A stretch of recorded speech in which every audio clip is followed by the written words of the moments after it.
Hello, scholars. Welcome back to the channel. In today's video, we're exploring the hierarchy of research evidence, often shown as the evidence-based pyramid. This concept is essential in healthcare because it helps us assess the strength and trustworthiness of research. When deciding on patient care, treatments, or policies, knowing where a study falls on this pyramid can guide better decisions. Before we start, hit that like button, share this video with your colleagues, and subscribe for more evidence-based content. Let's jump in. What is the hierarchy of research evidence?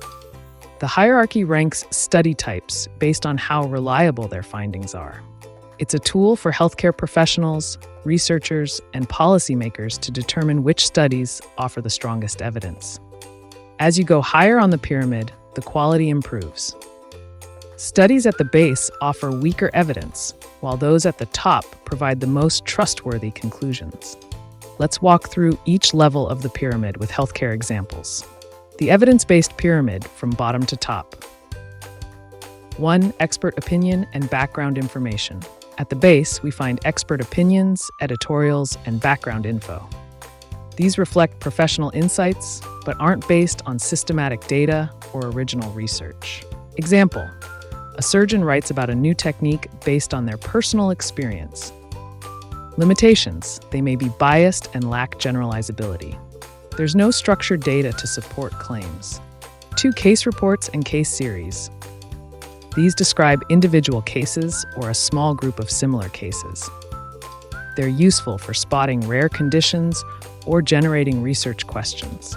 Example: a report on a patient's allergic reaction to a new medication. Limitations: small sample size, no control group, and no ability to establish cause and effect. 3. Cross-sectional studies. These capture data at a single moment in time to show patterns or prevalence within a population. Example: a survey showing how common hypertension is in a specific region.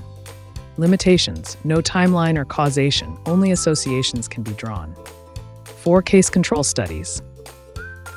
These compare people with a condition, cases, to those without, controls, looking back to find potential risk factors.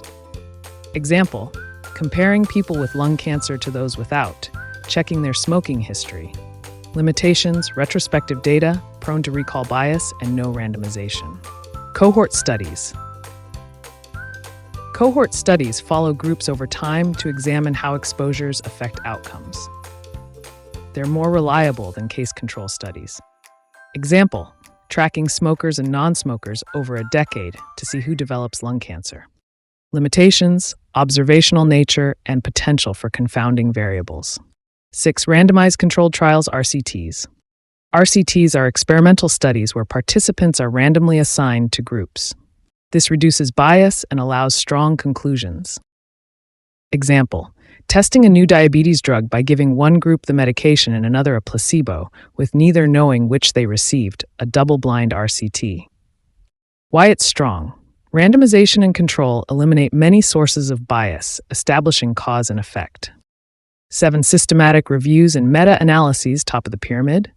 These are the gold standard. A systematic review synthesizes findings from multiple studies using a structured method. A meta-analysis goes further by statistically combining data to provide more precise results. Example: a meta-analysis combining RCTs on a new cancer drug to evaluate its overall effect on survival. Why it's strongest. These methods minimize bias, increase statistical power, and offer a broader understanding of the evidence. Why does the hierarchy matter? So, why does this matter? In healthcare, using strong evidence leads to better outcomes. Whether you're choosing a treatment or writing clinical guidelines, you want decisions to be backed by the best available research. That's why studies at the top of the pyramid, systematic reviews, meta-analyses, and RCTs, are so valuable. Conclusion. To wrap up, the hierarchy of evidence helps us judge the strength of research. From expert opinion at the base to meta-analyses at the top, each level serves a purpose, but stronger evidence leads to more confident decisions. If you found this video helpful, give it a like, share it with others in the field, and subscribe for more content on research, evidence based practice, and healthcare. Thanks for watching, and see you next time